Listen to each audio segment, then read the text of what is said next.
canned goods. I have oodles and noodles. You can live on them. Not this one, no. Yeah, the other one's trailable. It's just a lot smaller. Oh, we loved it. It's just I don't want to ever have to try again. How long did it take you? It took us like, 2 days to get down there, 2.5 days. About 26, 28 hours of driving. But we took it slow. You all right, Cam?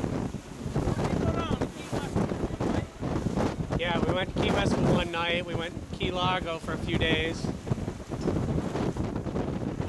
My parents have a pontoon boat down there, so when I go, I just fly now. I use their car, I use their boat. Pontoon? It's a good sized pontoon. 24, 28, I don't know. It's got a 35 horsepower Honda. And, we have a blast.